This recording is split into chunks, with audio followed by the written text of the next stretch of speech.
प्यारे साथियों, आपका इस चैनल को मैं बहुत बहुत स्वागत करता हूँ। ये चैनल सेहत का पहरेदार आपको हर वीडियो में एक वार्निंग देने के लिए बनाया गया है। ये सब जो वार्निंग है ये मैंने अपने एक्सपीरियंस से महसूस की हैं, क्योंकि हमें कभी हिचकी आ रही है, कभी बुखार हो रहा है, कभी खांसी आ रही है, कभी छींक आ रही है, कभी कान में दर्द है, कभी नाक में दर्द है, खुजली है, गले में खराश है, जीभ पक गई है, या बार बार लैट्रिन बाथरूम जाना पड़ रहा है, या 2-2 दिन तक जाने के लिए तरसते रहते हैं। ये सब क्या है? ये सब इंडिकेशन है।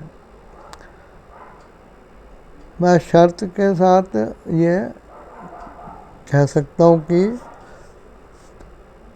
आपने कभी ये नापने की कोशिश नहीं की कि आपने कितने गिलास पानी पिया था और जो मूत्र आप दिन भर उसके बाद करते हैं उसकी मात्रा क्या उस पिए हुए पानी के हिसाब से होती है। कई बार जब खून गाढ़ा हो जाता है तो वो किडनी से फिल्टर नहीं हो पाता, क्योंकि गाढ़े खून का मतलब है उसमें पानी की कमी है। अब क्या होता है, जैसे ये सिग्नल हमारे ब्रेन को मिलता है, ब्रेन तुरंत शरीर के दूसरे हिस्सों से पानी खींचकर ब्लड में मिलवा देता है, जिससे कि बाथरूम सुचारू रूप से आ सके और शरीर के अंदर से विजातीय तत्व, गंदगी, टॉक्सिक मैटर सब निकल जाए। अब देखिए, ये टॉक्सिक मैटर कोई बाहर की आंधी तूफान से आई हुई मिट्टी, पत्ते या दूसरी चीज़ नहीं है। ये हमारे शरीर के अंदर के ही केमिकल रिएक्शन से बने दूषित पदार्थ हैं, क्योंकि खाना हजम करने के लिए कई किस्म के रस पित्त द्वारा पेट में आके मिलते हैं, आंतों में काम करते हैं, जो कि खाए हुए भोजन को पचाते हैं। अब अगर एक ही किस्म का भोजन हो, जैसे रोटी हो, दाल हो, सब्जी हो, दही हो, तो उसको हजम करने के लिए शरीर को ज़्यादा केमिस्ट्री लैब की ज़रूरत नहीं है। लेकिन जब थाली के अंदर अलग अलग कैलोरी, अलग अलग हजम होने लायक खाना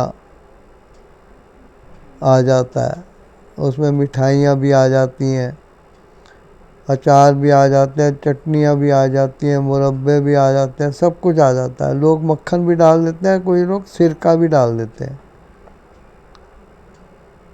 तो वहाँ जाके एक भूल भुलैया जैसा वातावरण हो जाता है। अब हमारे शरीर की जो केमिस्ट्री लैब है वो ही नहीं समझ पाती कि कौन कौन से रस छोड़े जाएं इन सब को एक तरफ लगाने के लिए। तो शरीर की जो हाजमे की क्रिया है वो फेल हो जाती है, जिसका रिजल्ट ये रहता है कि पेट आखिर तंग आके उस अधपचे खाने को ही आंतों में उतार देता है।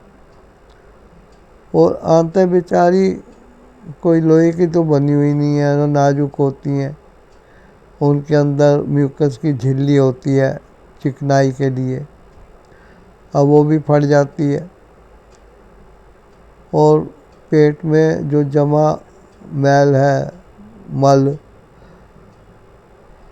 उसे नष्ट करने के लिए फिर कुदरत के बनाए हुए सफाई कर्मचारी जैसे कि पेट के कीड़े वगैरह, जर्म्स, कीटाणु वगैरह वह पैदा हो जाते हैं।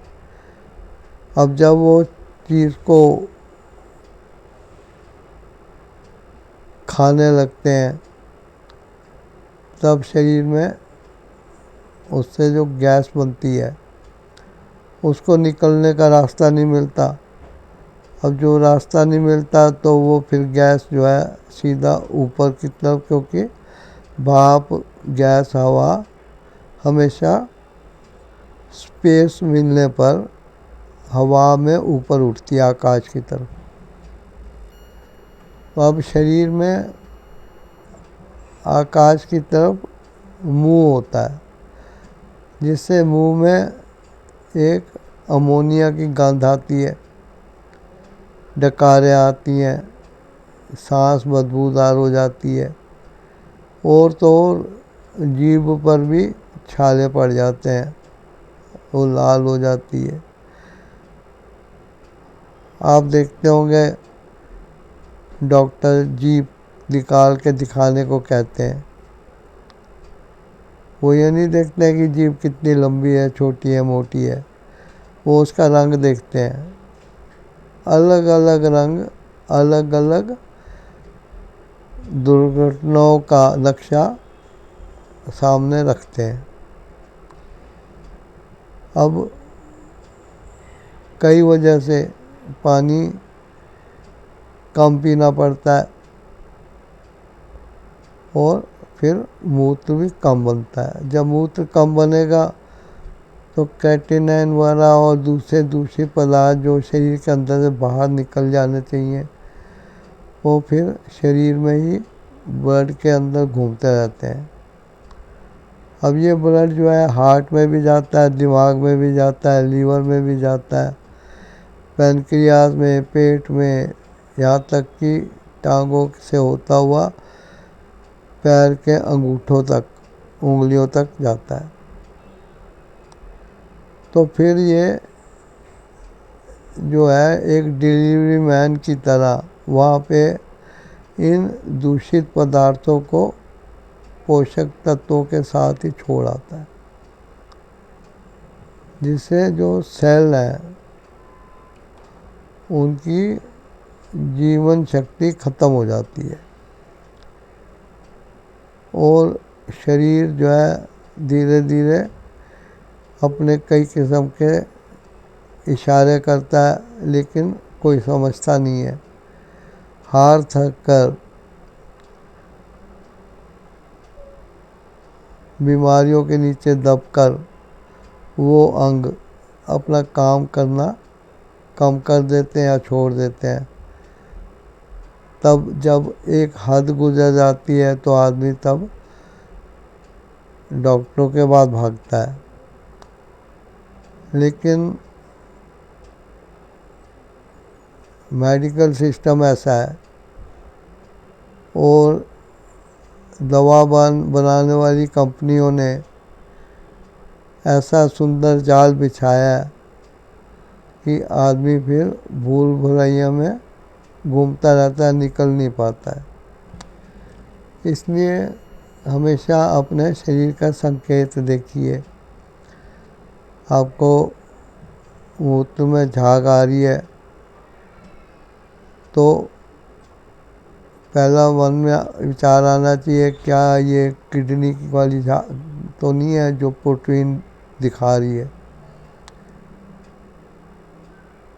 आपको कमर में दर्द हो रहा है, पेट में दर्द हो रहा है, कब्ज हो रही है, तो उसी टाइम अलर्ट होना चाहिए, लेकिन काम में लगे रहते हैं और फिर हार थक के डॉक्टरों के चक्कर लगने शुरू होते हैं। परहेज से बड़ा हेल्थ का मॉनिटर कोई नहीं है। अगर शुगर है तो शुगर क्या है? शुगर वही तो है जो आपने अपने पेट को खाना डाल के बनाने पे मजबूर किया। आप 1 दिन 2 दिन का उपवास रखिए, देखिए आपकी शुगर की बढ़ी हुई रीडिंग लेवल पे आती है या कम से कम तो होती है। 1 दिन में कम नहीं होगी तो जितनी आज हुई है उतनी हो सकता है कल हो, या उससे ज़्यादा या कम हो। ऐसे धीरे धीरे कम होगी। परहेज के मतलब को समझिए। ब्लड प्रेशर में अगर नमक कम किया जाए तो ब्लड प्रेशर दवाइयों के अलावा नमक कम करने से भी कम हो जाएगा। पानी पर्याप्त मात्रा में पिएंगे तो मूत्र भी पर्याप्त मात्रा में बनेगा, और जब मूत्र बनेगा तो आप देखेंगे कि सुबह के टाइम जो मूत्र बहुत गाढ़े पीले रंग का था, बाद में धीरे धीरे वो हल्के पीले रंग का हो गया, क्योंकि सुबह सुबह शरीर के अंदर पानी की एक कमी सी होती है, क्योंकि रात भर सोए रहे, ना कुछ खाया ना पिया है, तो पानी की मात्रा मूत्र के रूप में बाहर नहीं निकल पा रही। लेकिन जब उसके बाद आप उठते हैं, पानी वानी पीते हैं, तो अंदर ब्लड में जाके वो ब्लड को डाइल्यूट करता है। पानी मिक्स होने से जो खून में टॉक्सिक मैटर वगैरह घूम रहे हैं वो मूत्र में आपको बाहर निकले हुए मिलेंगे। जब आप लैब में टेस्ट कराएंगे तो आपको पता लगता है उसमें मूत्र में रेड ब्लड सेल हैं, आरबीसी हैं तो खून आ रहा है, पास सेल हैं आपके, या कोई एसिडिक असर है, क्योंकि उसमें लिखा होता है एसिडिक यूरिन, इसका मतलब यूरिन में खटाई है। और भी बहुत सारी चीज़ें आपको ब्लड रिपोर्ट में मिलती हैं जब आप ब्लड आरई वगैरह करते हैं। तो शुरू से ही जब एलोपैथी ने गियर बदल के स्पीड पकड़ी तो सबसे पहले पेशेंट्स के लैट्रिन, जिसको कि स्टूल कहा जाता है, और पेशाब जिसको कि यूरिन कहा जाता है, ठीक है ना, इनको टेस्ट करना शुरू किया और साथ में ब्लड टेस्ट भी कराए गए। तो इन चीज़ों में जिन चीज़ों का अभाव मिला या अधिकता मिली उसके बेस पर इलाज दवाइयाँ चली। आशा करता हूँ आप आगे से इन चीज़ों का ध्यान रखेंगे, अपनी हेल्थ का भी ध्यान करेंगे, और हाँ, इस चैनल का ध्यान करते हुए आप सब्सक्राइब ज़रूर करें, वीडियो को लाइक शेयर करें, कमेंट द्वारा अपने विचार बताने का कष्ट करें। थैंक्स।